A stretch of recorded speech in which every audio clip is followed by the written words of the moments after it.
trouble with my digestion for a long time, since I was young. I can't remember when it began, but it's been an ongoing saga. And I remember one time it was made clear to me that, eating a lot of yogurt and taking probiotics, acidophilus, and drinking kefir, any cultured milk that brings those beneficial bacteria into your intestines probably would help you. And so I said, yeah, I agree with that. It sounds like it could be an answer to the problem. So I drank a lot of kefir and bought a lot of probiotics and some really high quality probiotics. Took it religiously for years. Yeah? I could feel a little bit of difference, but mostly it was like my mind was hoping there was a difference. The chronic state kept staying chronic. So after a few years of this, and I spent tons of money, too, on the probiotics. On the high level, some of them like $48 for 16 or whatever. And I sent my shit to be tested. There's many places, but there was a place called Smoky Mountain Labs in Tennessee or something. And they were supposed to be the best, on that little subculture of trying to have an alternative healing to these dilemmas. It was a high-rated 5-star place. So I sent my shit all the way across country. And they they analyze it. Very, very specific, tons of stuff. And they write a whole report, and they send you the report. And when I got the report back, it was interesting because in all their tests, there was no traces of beneficial flora in my intestines. Not one trace. Not a scent. Not an old footprint. Fucking nothing. There was nothing in there. And I had spent a lot of money putting it in there and religiously putting it in there. Where the hell did it all go? So, unbeknownst to me, there was something already in place in my system. Another bigger, badder bacteria, so to speak. A couple of them. And really, no matter what I did or what I studied or any kind of practice I followed, it was really set to fail from the beginning because I didn't know what I was up against, literally. I had no idea. So I thought these were really bona fide solutions, and if I was in a different condition, maybe they would have worked. But with the condition I was in, anything that showed up was just immediately became ineffectual. And this is sort of what it's like if you're suffering from self-centeredness, which is most people.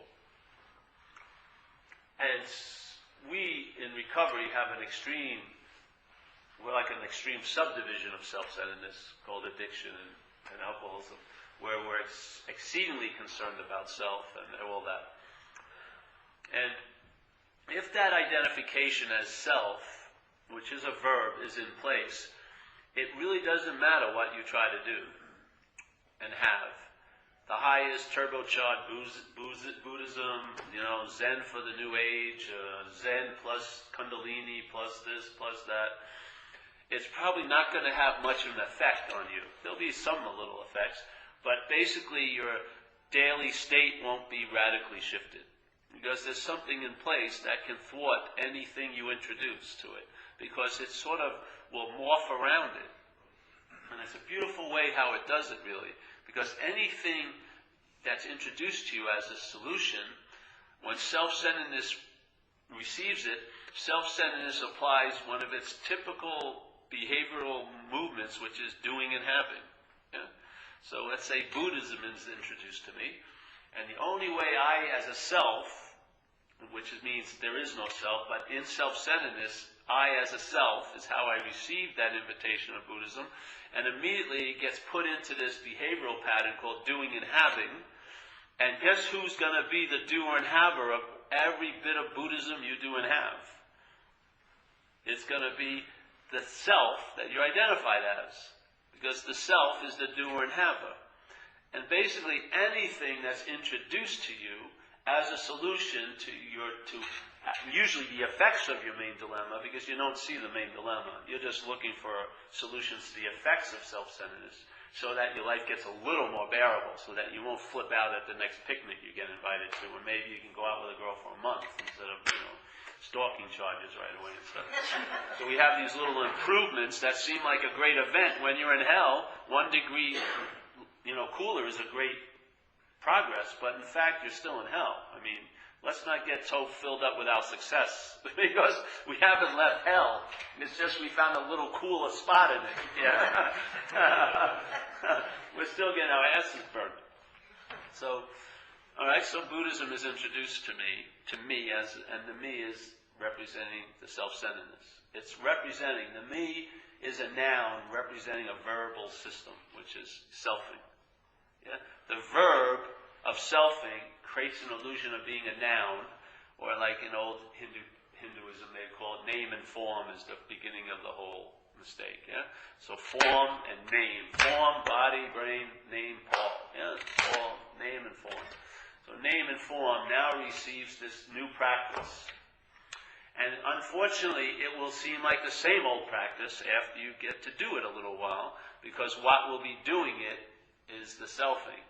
And when the selfing is claiming the doing of any practice, it neuters the effects that practice may have had on you. Just like the parasite that was in my body already just neutralized any effect all this stuff I took could have had on my condition. And all the medicines and the mojo hojo and alternative herbal elixirs and everything like that basically got whacked as soon as they entered the system, because the parasite was running the show. Well, there are more parasites than just the physical ones that are an intestinal thing. There's a parasite, I like to call it self-centeredness, and it's basically taking you over. And your life is being interpreted from the point of view of being a self. And any time, of course, it's going to create a lot of dilemma, because it's a hostile takeover. So you're in the business of seeking a solution for its effects a lot of the day. And unfortunately, whenever a solution is offered to you, what receives it is the problem. And the problem will neuter the solution and let it morph it right into the system of self-centeredness. And I haven't seen any system that can beat that system. I've seen them all get morphed into it.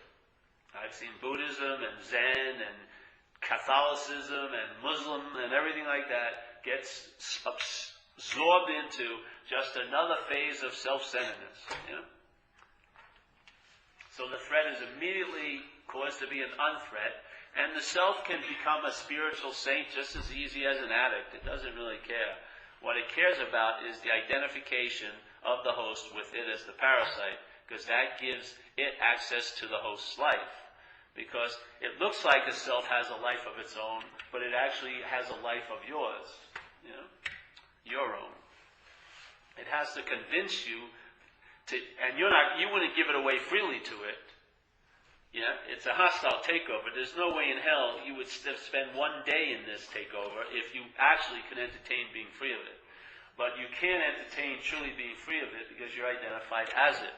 So all you can do, the highest you can entertain, is getting therapy for it, maybe, or getting some self-esteem for it, and maybe take it to socialization school so it won't flip out at the next party you get invited to. And maybe, just maybe, instead of pissing on every parade, you'll be able to sort of follow behind it a little bit every once in a while. Now that seems like progress for someone who has no progress, but in fact, to me, that's not much progress at all. Because the possibility is you can be free of it, because one inherent reason, you're not it. You can be free of what you're not very easily, but you have to wake up to the fact you're not it. Because you will entertain being free, but if you entertain being free as it, that's slavery. Obviously, look, has it worked for most people? They may entertain the idea of being free as a self, but that never leads to freedom. Because what we want is freedom from self. It's true. I mean, that's my view. This is my humble opinion. Looking in my own laboratory and watching others concoct their incredible formulas of happy joys and freedom that are always delayed years and years later, which never are delivered. Call up the factory yourself, see if they have any happiness, joys, and some freedom on the stock now. No, it's always a 5-year Stalinist plan. Go back to school 4 years, get that degree, then you'll be happy, or whatever. How about it now? No. We don't have any in stock. We got to get it from the super factory. Oh, okay. When's the earliest I can get it? Well, I don't know. You'll have to keep calling in and see how we're doing. Yeah. So that's the seeming dilemma in a sense. You're suffering from the effects of something that you can't seem to entertain being free of because you're identified as it. And every time you try to get relief from the effects, that relief is hijacked by the problem and pretty much neutered. Yeah? You may get a little relief, but it's not going to bring you any radical relief because that's not its intent.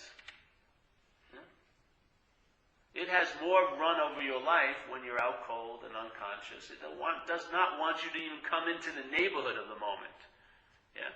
It'll entertain you and I coming in the neighborhood of the moment if it's in a book that says how to be in the moment. See, it loves that because that affirms its reality, that you're out of the moment.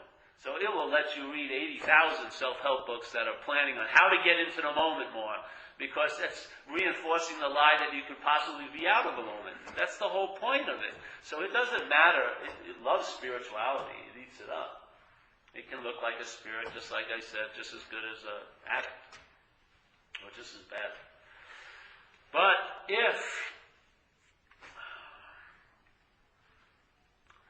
you can start entertaining, you're not that, then the trance it's sowing every day starts unraveling thread by thread. Sometimes you get a real big thread and it circulates the whole fabric of the trance, and you just one yank and you get a big aha. Other times it's just a little bit here and there. But basically it's unraveling, and where before it was sort of opaque and you couldn't see anything other than what it pasted on the board, you start seeing through the board. Yes. Now you're waking up. Now the light that's been blocked off is coming in. Not to you, because there is no you, but the light is entering into the system. And then when you experience or receive that light, you will realize, to me, the whole dilemma, or like in AA it says, the dilemma is powerlessness. And in this view, the dilemma is not having any light. Yeah, because if this room was dark, you would have to speculate how to get to the bathroom. You wouldn't know, because you wouldn't be able to see the door. And maybe some people would sell maps to how, they once got to the bathroom, and so they're telling you, I think this is go around the couch, and don't go to that door, and and buy this flashlight from me. And maybe you can, of course the battery runs out, whatever. Or you bump into things, and all this stuff happens. A lot of problems occur in the dark. But what we do is we just hunker down in the darkness, and we get knee pads, and, fancy way of communicating. Hey, are you there? I don't want to bump into you. I don't want you to get a resentment. So, hey, I'm going to the bathroom. I don't know where it is, but watch out. Hey, ho. And so obviously you've got to really think about going to the bathroom way before you need to go to the bathroom, because you may not get to the bathroom. And all of these things happen. And, it's really an insane dance. And there's a lot of people selling you, maps and everything like that. Knee pads, everything. Let's make it softer and comfortable in the darkness. Never questioning, hey, why don't we question the dark? No, the darkness is real. Now let's get some new knee pads. But if you just go to the light switch and turn on the light, you realize when the light comes in, the darkness is just its absence. That's all it is. And then, when the light's on, I don't need to get a map to the bathroom. I can see very clearly. I don't have to have a preemptive apology to you because I got a feeling I'll run into you. I will not run into you. I can navigate this room without hitting too many things if I can see. If I can't, it's a crapshoot. And really, what we're in a darkness or an ignorance. We're ignoring that we are the light. And we're in darkness, and basically, we're just living by hearsay and speculation. Actually, we're mostly triggering the past. So we're rethinking and refeeling constantly. Because we don't really have the light to see that a feeling that's happening now is actually happening now. We have a feeling that happens now, it just triggers a memory of a feeling that happened in the past. Yeah. We don't recognize the conscious contact. What we do receive and recognize is the interpretation of it. And the head will tell you how life is and how it was and how it's going to be and how you were and how you are and how you could possibly be and how he is and how he was and how he was and everything like that. And it just pontificates, and it has absolutely no inherent light to acknowledge the truth. It's just all skepticism. It's just like speculating and throwing darts in the dark. I think I feel angry. You don't even know, you can't even recognize a feeling. We're out to lunch, unbelievably. You go home to work. This always used to flip me out. I didn't notice it when it was happening, but I'd work, a whole day, be at a place, in a location. Surveillance cameras prove it, One day, 10 o'clock, I was in that warehouse. And then I'd get home, and around 8 o'clock, after a couple of beers and watching some TV, my mind would break the news to me. You had a bad day today, Paul. I go, really? Oh, yeah, you had a bad day. That guy was fucking with you, that supervisor. Oh, yeah, I didn't notice it. Oh, but I did. Oh, thank you, my old supreme one. Thank you for letting me know what's happening to me in life. I have no idea because I'm totally unconscious. Thank you for being so honest and unbiased with me. Thank you for all the good information you've supplied and some of those great decisions you've made for me and some of the great scouting you've done to navigate this unknown called the day at my job. So there was like it was going bad at 9, and it took me till 8 o'clock to get the news. So that's like about a 13-hour time delay. And that's actually good for here. People out years, they're fucking gone. They don't have a clue what's going on. 9 hours, at least you're in the main arena, of the vicinity of 1 week in 2010. Most people are just, it was so great back then, or,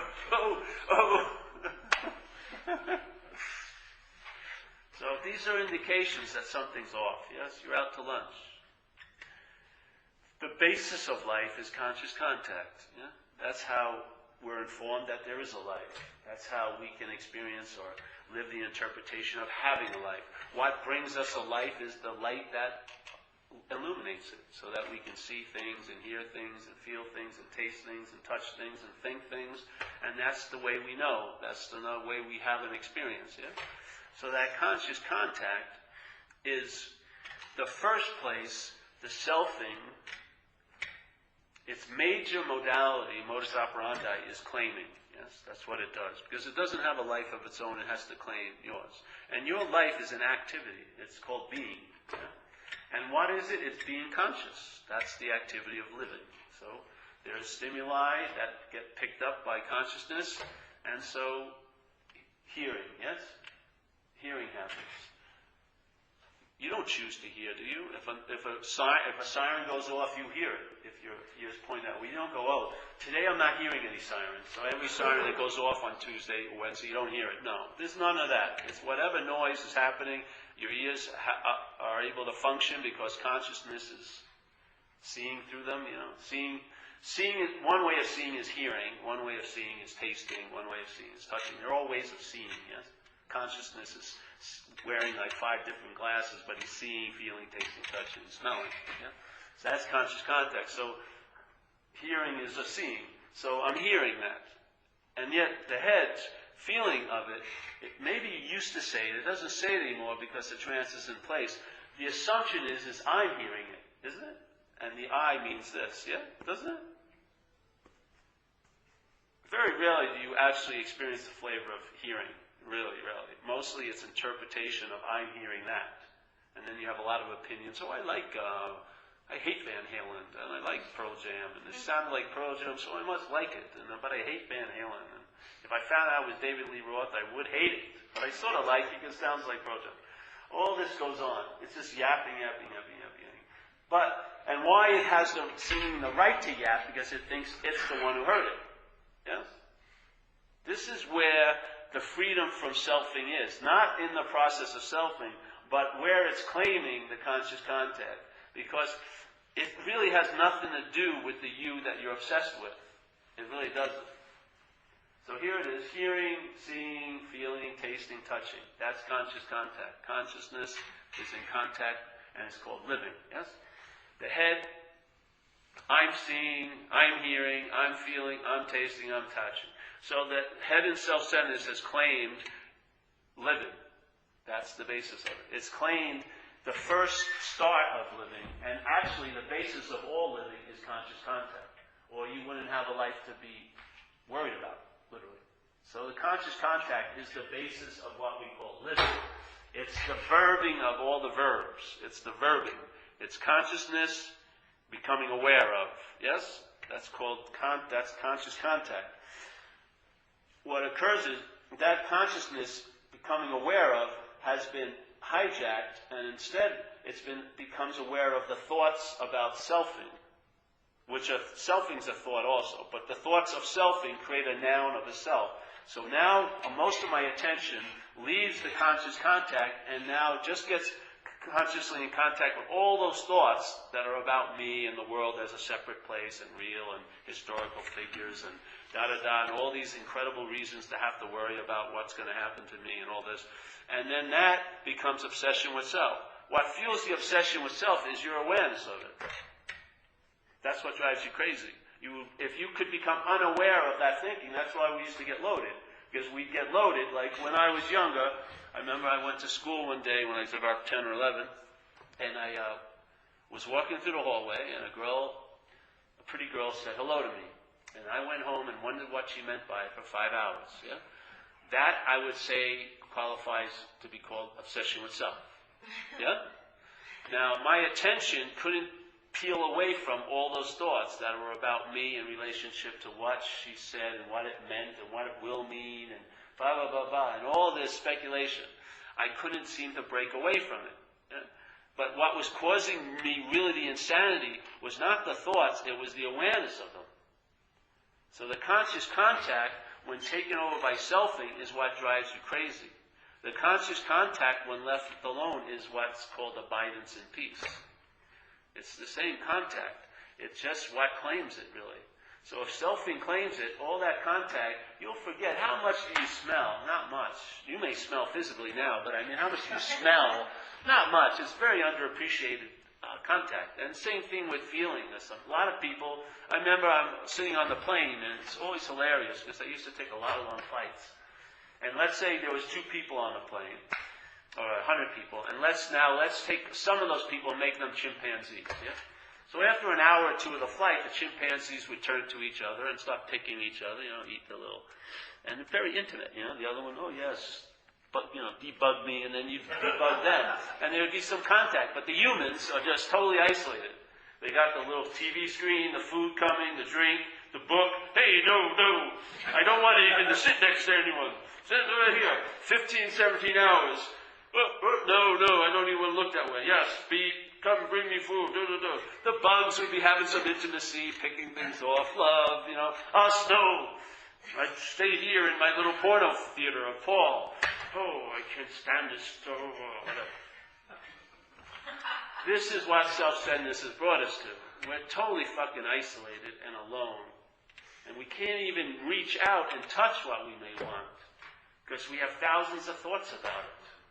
You don't even know what a natural impulse is anymore, because it's never natural now. It's yapping over it. Thinking about every freaking move, and then going over it after the move was done. All the while thinking you did it and all this. It's just selfing. And it causes your life to be heavy, which causes you to want to find relief, and then it tells you how you can get relief, which always just reinserts the problem once again. Self-centeredness is a very small system, and there'll be a lot of little pointers. Hey, that's the escape hatch, but all it does is enter another realm of self-centeredness. There's no escape from self-centeredness as a self. Self is not going to transcend out of self. You can't get out of an imaginary problem, no matter how hard you try. All the getting out of it reinforces its reality to you. The reality is, the truth is, you recognize it's not real, and that's, quote-unquote, being out of it. And you have the antidote to all of this shenanigans all day just by the basic denominator of what we call existence or beingness, which is conscious contact.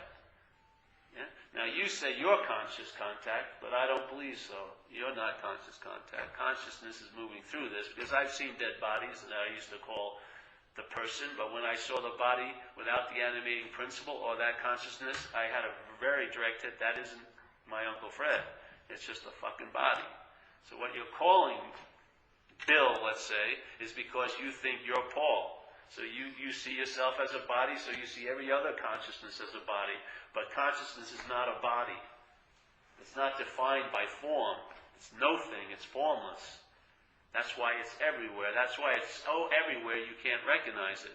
Because you're trained to see things, and you can't see the water that you as the fish are in.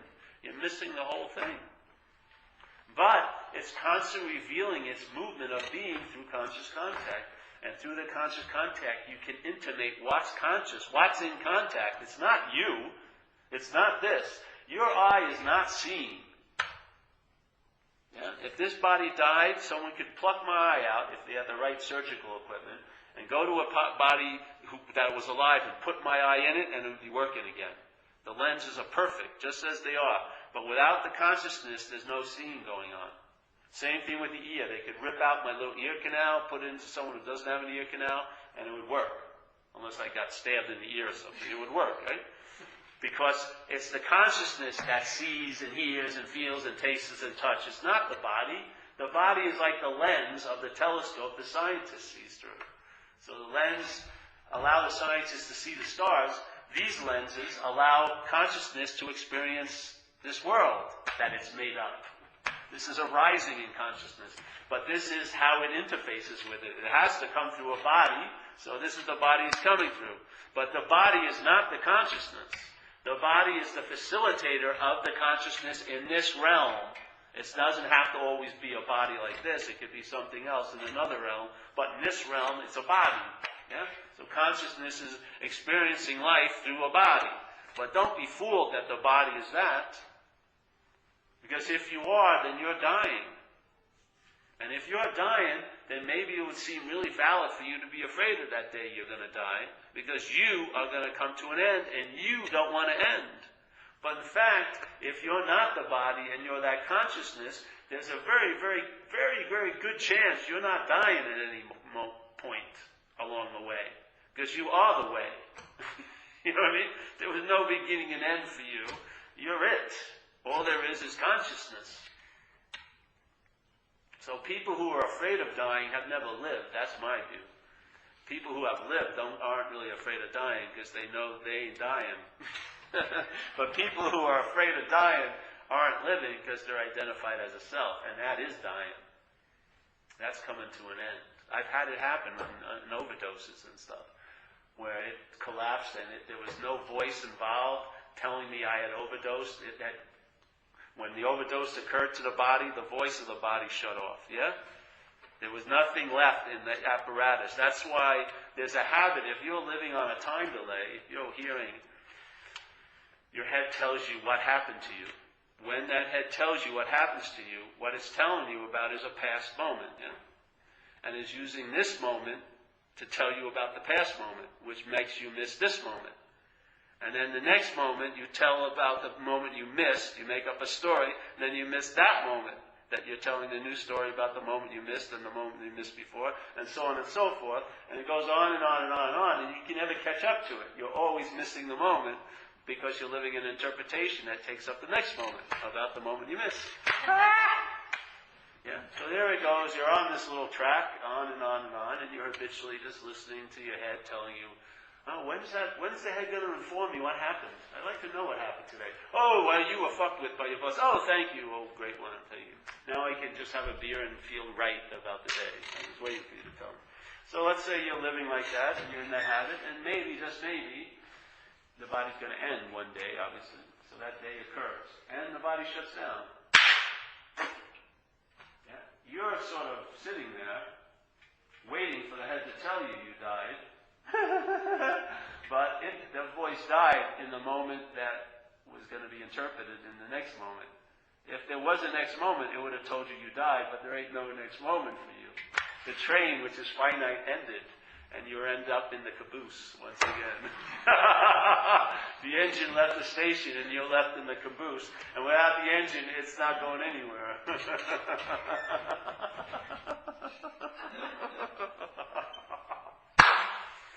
So it's important to realize something maybe now. At least get get to the engine room. You know, the engine room is the conscious contact. That's where life is generated. Not in the smoking cabin in the back where you're pontificating about what happened, but in the engine room. Get there. Hear the hum of life, man. Maybe happening in your ear now. Hear that hum of life. Hear that hum of the silence. Yeah. Find some way to get yourself at least attentive to somewhat the vicinity of what's going on now. And then what's obvious will definitely appear to be obvious to you. Because it will appear to be obvious as you, not to you, as you. And when it appears to be obvious as you, you will see the construction of what you used to call things appearing obvious to you. That to you is a construction of mind. It has to be reconstructed every moment because the underlying fact of the moment is there is no self. So every moment, every freaking moment, every possibility of contact has to be claimed by the head. So there's tons of seeing during the day, and it's just busy going, I'm seeing, I'm hearing. And so what it really did, it was getting tired doing that all day, so now it just rehears and re-sees and re-feels things. That's all it does, and rethinks things. It just gave up on, I can't keep up with this life. It's being constantly. It's like trying to put a flag in a river and go, this is the river. You can't capture the sense of a river by being a noun.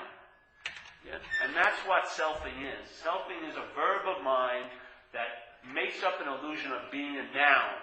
And when a noun tries to know a verb, what gets lost is the verbiage, the verb of it. Yeah? So you cannot know being as a topic. You have to travel as being to get to know it. By traveling as being, it intimates what it is. Because it's a movement. You can't capture it. I can't go, oh, here's being. Right? I caught it about 3 weeks ago. Yeah, there it is. Big motherfucker. There it is. And now I'm going to study it. And now I'm going to be an expert. I know being. No. A noun can never know a verb. Because the noun has forgotten the essence of being a verb. A noun is the active denial of a verb, actually.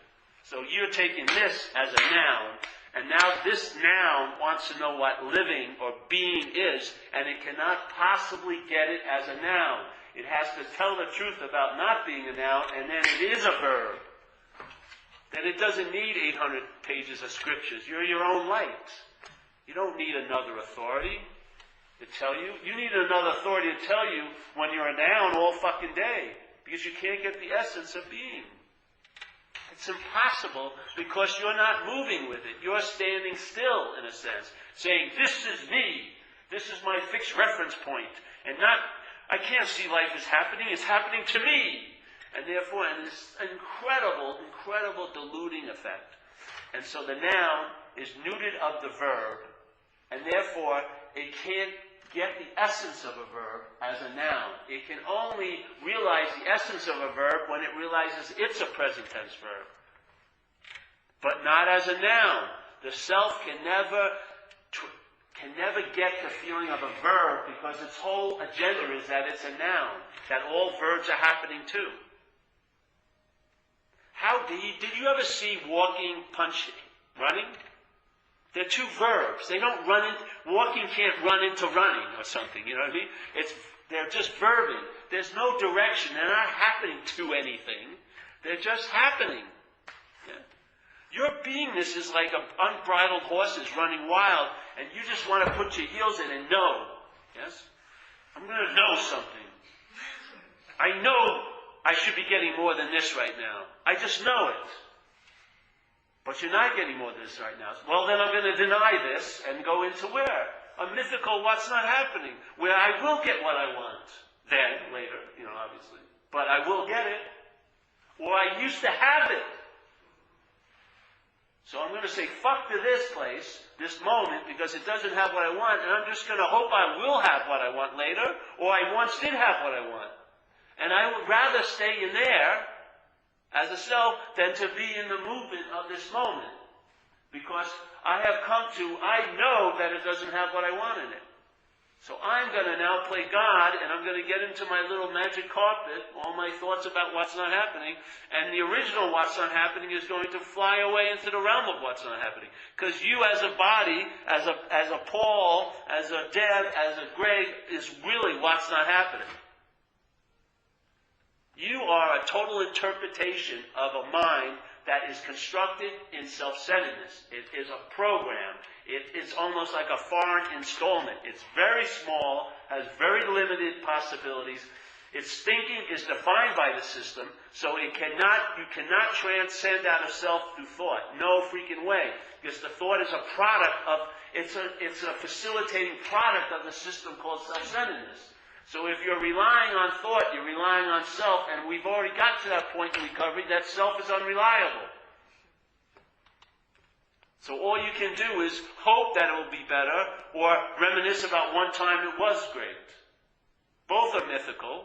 So now your head wants to live in what's not happening, and yet what it does in what's not happening, it's a giant field where it can plant imaginary old plants, yes? And they're like marijuana. They're like hydroponic, hybrided marijuana. You've got buds of guilt and shame that you've been working on for 30 years.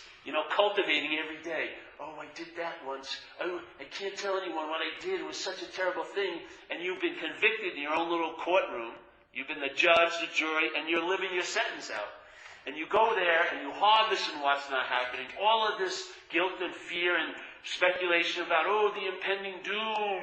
And then you download it now into the poor body, and the body reacts as if it's happening now Wednesday night. And so now, on Wednesday night, you're dealing with all the processing refuse of what's not happening in that mythical 40 years, and it gets downloaded in you right now, and your body's flipping out. I mean, most people who have lived life, if they had a pretty good life, maybe they had 20 times in their life they really had the emotion of fear. Probably less, maybe 10. 20 times. It's a valid emotion. There was a threat, and there was a reaction by the body, or a response. You got, adrenaline, and you either took flight or fought. But most people are suffering the physiological effects of fear produced by mental anxiety, coming from this incredible promised land of what's not happening. So your mind is totally absorbed in what's not happening, and anything can happen there. I'm serious, you can be destitute in what's not happening. Right now you may be totally okay, but you're so un-okay there, it overrides the okayness here, because it's always denying the fact of what's happening. It's its replacement, because you're not happy with what's happening. So you figure, I'm going to take a chance and live in what's not happening. But you don't know what you introduce to what's happening and what's not happening. You introduce tons of refuse, of anxieties, and then when you go into the past, what's not happening? Guilt and shames and nostalgias and fucking false memories and da-da-da. And this moment, which this is a sense of beingness, becomes a storage unit for all the products of what's not happening, past and future. So you have resentments and things that you did something terrible, secrets, and then you have all of this anxiety. And what does anxiety do? It paralyzes you, right? So it paralyzes the verb into a noun. The constant, incessant expression of life, the beingness, this mind processes into a noun. Yes? You get paralyzed. Instead of moving, you shut down, and then you just get storage. Then all you're doing is rethinking, re-feeling, re-seeing, re-tasting, retouching. Yeah? It's totally, the conscious contact has been pretty much covered, completely silenced, finished. You have no fucking clue what's going on. And yet you're thinking, feeling, tasting, touching, and this and that, so you feel like you're alive. Hey, I'm alive! I've been thinking the same thing for 30 years. I've been feeling the same thing every time I meet a woman who doesn't really like me. I feel the same thing every time. Re-feeling means to do again, and again, and again, and again. So your life isn't new anymore, and you know it. It feels like the same old, same old. There's an unbearability, because you're supposed to be fluid, and yet you become stagnant. You're supposed to be able to, things are meant to come and go through you, not come, be identified, and then claimed, and then filed away. Oh, I can't share my thought with anyone. Oh, thoughts come and go. Have you ever known, do I sit here and go, oh, I can feel someone, there's a thought in the marina that's meant for me. I can hear it, it's coming. Oh, you miss me. No. A thought shows up, you become aware of it. You're not aware of this, though. While you're aware of it, the conscious contact, you see the thought. Right underneath are two old ideas. I'm the thinker of this thought, or the thought's about me. Sometimes they happen at the same time. Sometimes it's one more than the other. Yeah. But as soon as that happens, that thought becomes my thought, and that my thought now, instead, its trajectory, which is to come and go, now becomes orbital. It starts orbiting around the sun of the system of self-centeredness, which is you, I, me, mine. You are the solar system center, and now all the thoughts and all the feelings get to orbit around you. Yeah. You believe they're doing it to you, but you're the one with the gravitational pull. That's why where I go to is not with the thousands of thoughts and the feelings and all the behaviors. I could care less. It's who believes he thought them and did them and felt them. That's where I like to go. Because if you're not that, it releases this orbit, and those things can go because that's their nature. Their nature is to come and go. Their nature isn't to be given resuscitation and redone and refelt and rethought over and over and over again. They were meant to come and go. That's the beingness of it. Everything arises, you're aware of them. Everything goes, you're aware of that. And other more arises. This never blinks, the awareness. Everything, these blink a lot. They come and go. That's their nature, yes? Millions and millions and millions of comings and goings. Coming through 5 doors, 6 doors.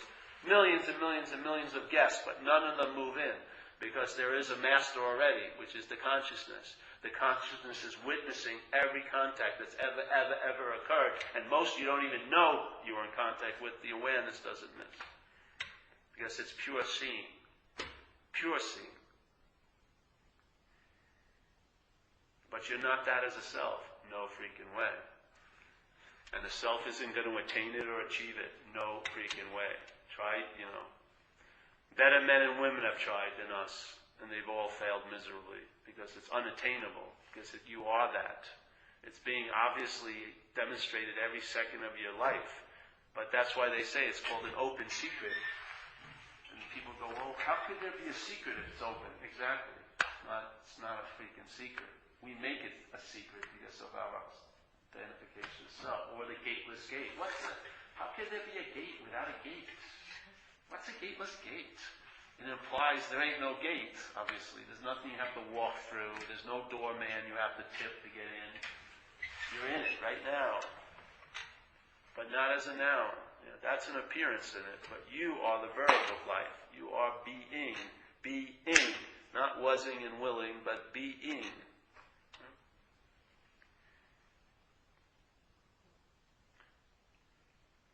So the verb of selfing, if you listen to it, your awareness has become, your consciousness is captured by it. There's an illusion that makes that this verbing, there's a thought, another verb in it that assumes it's a noun. And then now it assumes it's having all the other thoughts. Yeah? So there's a thought that now claims all the other thoughts. That thought is the idea of being a self. And then that thought claims all the other thoughts that are moving through the apparatus. Yes? But it's also a thought. So that's why I call it self-thing. There's no noun. There's an illusion of a noun, but there's no noun to be found here at all. All is fluid. All is moving. All is living, being. Yes? All is I-aming, let's say. But what we want to do is I am a noun. And then we think we're having the experiences of verbs. But we forget that we are a verb, yeah? And then we suffer the consequences of being a noun. Stagnancy, separation, difference, aloneness, yes? Not getting what I want because I'm in this location, what I want's in another location. All of those things become real in the interpretation. So the source of love can live as if it hasn't been loved here. For only a short period of time. It couldn't withstand that. It couldn't keep entertaining that illusion. It would have to die. It can do it for a certain amount of time. But it does. You feel like you're looking for love when you're the source of it. It's hilarious. Sad if you're in it, but it's hilarious when you see it. You know? You're actually trying to do and have yourself into peace when it's a state. It's not something you can do and have into. If you can do and have yourself into peace, that's a conditional peace, which will be changed by the conditions when they change, and they will change. So a circumstantial or conditional peace isn't worth its name, because you want a peace that doesn't have an opposite. That's not conditioned or caused. Yeah? You want a peace that's peace in and of itself. Well, I'd say that peace is that consciousness. That's demonstrating itself through what we call being all day. Yeah. I mean, you wouldn't know you were fucked unless it was illuminated. The thoughts that convince you you're fucked wouldn't be seen unless we were aware. You couldn't have all of your stories and dramas going on and think they're so meaningful and real unless the stage was lit up by awareness. So awareness is the bringer of this whole place to us. And yet very few of us are aware of it at all. So.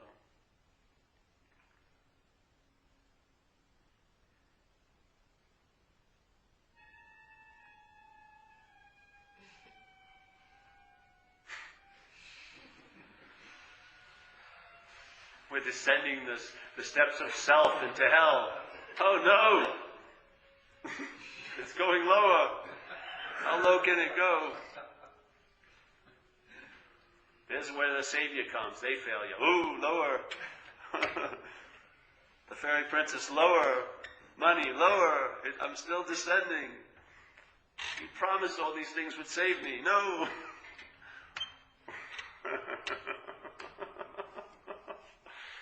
You don't need to be saved. There's no need to be saved. How could consciousness be saved?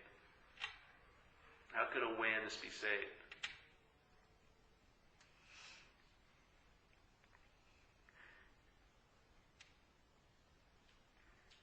So it just so happens in this body, consciousness is seeing and hearing and touching and smelling, because that's what this apparatus, so to speak, how it channels it. Yeah, it has 6 doors. You know what I mean? There could be another realm where they had 12 doors. You know? Who knows? There could be another realm that there was 12 doors of conscious contact with the surroundings that apparatus was in. Who knows? This has 6. Maybe this is a stock model. Well, I thought of when you were talking about a telescope, I thought like light. Well, light, when it travels through a camera, makes a picture, but when it hits a wall, it bounces off. The light is still there. The light is still traveling. It's just defined by what It what hits. what it hits or what its purpose is. Or To us, it's defined that way. Correct. Yeah, it's not defined by that way, but to us, it's defined that way. Yeah, because we're in this place, so things have an importance. But light is light. Light is undifferentiated, and then let's say it comes through this prism, this apparatus, and it gets differentiated into a world that you now have experiences with. Sort of like, I don't know if that's true or not, but it works for me. I know the undifferentiated light is. I don't know if it's actually coming through here as a prism, but it seems that way. It seems that most things that we're perceiving were actually preceded by a projection from the same camera. I think this camera can be used a lot of ways. One way it projects, and then the next way it perceives. So it looks like it's seeing something outside that's real, but I believe it's also the vehicle which a projection goes through. So the outside of world gets projected, and then the camera changes into seeing it as something real, and then takes pictures of it, and then we call that perception. Yeah, but in the Course in Miracles, they'd always say projection comes before perception. So the same camera, this apparatus, projects gives meaning to things, and then we see those things, and one of the meanings we give them things is that they're real and solid out here. So now we perceive them as real and solid. But are they actually real and solid, or is that a projection of a mind? Who knows? A mind that projected this world and then perceives it as if it's real and solid. But it's the mother, father, explorer, finder, loser of the world. It's all in one. So the undifferentiated light comes through here, differentiates into things. You experience them as real and solid, and then you get the sense of being real and solid by your relationship to other real and solid, quote-unquote, things. And in all that activity, you can forget the no-thingness of consciousness. Yeah. And unfortunately, it seems like when there's an identification as a thing, you suffer as that thing. I don't think there's a need for suffering, but as a thing, there sure seems to be. When there's an identification as a thing, there seems to be suffering as that thing. Yeah? Yeah. So everyone wants to lessen the suffering, but they don't want to question the thingness that they're identified as. And yet they're symbiotic. The suffering and the thingness are in cahoots. It's not like suffering's happening to the thingness. The thingness causes suffering to seem to be real. Yeah. So we're saying, hey, I can't stop the suffering that seems to be in your life, but maybe I can allow you or invite you to question the thingness you believe you are. Because I would say your suffering will decrease dramatically if you realize you're not the thing that I believe is the magnet to the suffering. I think they're in cahoots, totally. There would be no suffering without thingness, and there's no thingness without suffering. We get a sense of relevance and reality by suffering. Because I must be real if I can suffer. Yeah? Ooh, this hurts. This must be real. Isn't that the way you do it? This hurts, so it must be real. Alright, bring on some more hurt. I want to be more real. Alright, now I'm really feeling real because I'm suffering like fucking crazy. But it informs my mind it's real. Do you think it's going to stop the suffering? Because it wants to be real. It ain't going to stop the suffering. If branding it with a hot flame makes it sense, you feel like you're a real self, it will. You have to see its agenda. Its agenda is to become. Like the Buddha said, the root of the suffering is desire, but one way it's translated is desire, the desire to become. And what is it that the mind desires to become? It desires to become a long-lasting, independent, separate entity, and also desires to become God by playing God to that long-lasting, independent, separate entity. And I think that's the suffering. Yeah. Now you can go either way. You can say, hey, yeah, all I am is that conscious contact, or you can start entertaining you maybe not that self, and you'll lose interest in that self. And where do you think some of that interest will go that's been going to that bank of selfhood all day? And you can't withdraw any of it. It's always like on a savings plan or whatever. Can I have any of my money? Oh, and no, your attention's being well used by selfing. Just keep pumping it in there. Maybe, let's say, if I entertain that I'm not that, some of that attention that keeps getting taken out of my work check every week and dumped into that account or whatever, would be free to go somewhere else. And it may just possibly attend to the conscious contact. And if attention attends to the conscious contact, something may become obvious to you in that, which is there's consciousness involved in this contact. I'm not so much involved in it as I thought, but consciousness is totally involved with it. And I'm not what's not involved in it. I must be what's involved in it, which is the consciousness, which will further your realization that you're not a self, and then more interest will be freed up, and that interest may go into others or may go into the flow of life, but that interest will have a fluidity and a moving and a cycling. It won't be used to secure or watch over a storage unit of resentments and thoughts and rehashing and refeeling and rethinking and re-specialing all day. It may be free to do something else. Okay? But now it's totally enslaved to selfing all freaking day. So your attention, when it's obsessed with selfing, actually creates the feeling of the absence of light when it is light.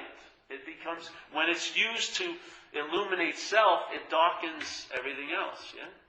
The self stands out in the darkness. You're sure of one thing. I'm this self that I'm thinking about all day. I have total confusion about what's happening. What does life mean? What should I be doing? But I sure know who's having those confusions. It's me, Paul. Feeling, yeah, see me. Mirrors everywhere. Constant mirrors, reflections. Me. So now you feel totally illuminated, but you're dark as hell.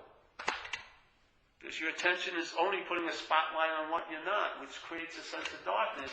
And you forget the light that you are. Obviously, if you're suffering immeasurably, you've forgotten the light that you are.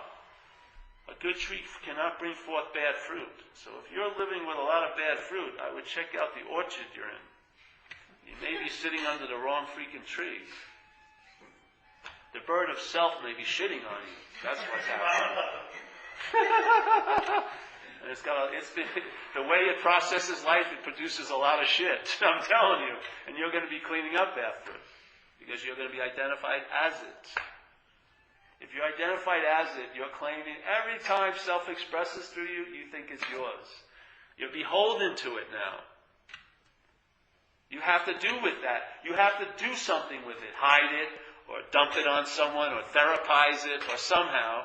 And it's going to occupy all your attention, and that attention is going to be used to keep you unconscious. Because you'll be attending to what you're not all freaking day. And that attention, which is just meant, it can illuminate your whole life, or it can make an illusion of being totally in darkness. You have to realize light here can appear to be dark. If it's used to ignore the fact of being light, it can appear to be dark. This is duality here. So lightness appears and darkness appears, but both are light. Both are the one light. The one light appears in both two different ways, but they're not inherent separate things. They're the one light. One light is attending to something that causes it to seem dark. Not the light, but the life you're in. And the other light is causing it to be illuminated. It's the same light. When this light is enslaved to self, it causes everything to seem dark. When it's free from self, it illuminates your way. It's the same light, exact same light. There can't be light and darkness. All there is light. There's an appearance of light and darkness, but all there is light. It's just like faith. You know, we go this every week. Every one of us in this room has tons of faith. I hope you get this a little bit, because faith is, all of us have tons of it. It's what vehicle you put it in that causes it to manifest the way it does. If you have faith in all of your conditional thoughts, what you're going to produce in your life with that faith is anxiety. Tons of anxiety about what's not happening. The same faith, if it's put into something that's infinitely true, it's going to produce an ease and comfort in your skin now. You're going to be traveling lighter. Not next week. I don't know if you're going to get a parking space or not, but you'll be traveling lighter now. Yeah? And that's how you know it, by its fruit. The delivery is now, never put off, never time delay, never 5-year Stalinist plan. It's now. Yes? Because it isn't in time. It's not conducted by time, nor is it defined by time, nor can it be partitioned by time. It floods in whatever now is now. Yeah? It's total access. It's not set by a time. It's timeless. It's like the pause. People think the pause is a space between two thoughts or two situations. A pause is a free sample of timelessness. The pause is timeless. It's bookended with time because we're in time as a self, but the pause is not of time. You can sense it. It has a different feeling when you're in a pause. It's a whole different atmosphere than almost every other moment you're seemingly in, which has got the smell of napalm, so to speak, like that movie. It stinks. But the pause is eternal. It's a free sample. Right there is your revelation.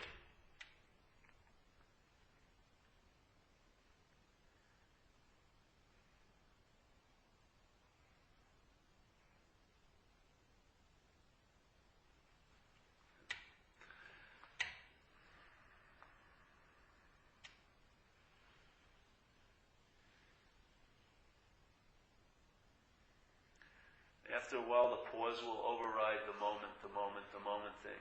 You'll experience life almost as the pause.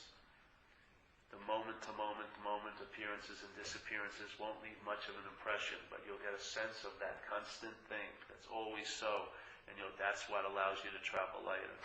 Because it's a sense of something that's not defined by a day, or a moment, or even a life. It's got a whole different movement, We have all these rivers of time, but this is like a river of timelessness, has a different current. And you are part and parcel of it. And you have the ability to intimate its effects, but you've got to be riding it. You can't get a raft built by the self, and you can't get a ticket to go on that raft as a self, because this is not about a self. A self can't travel this river. So,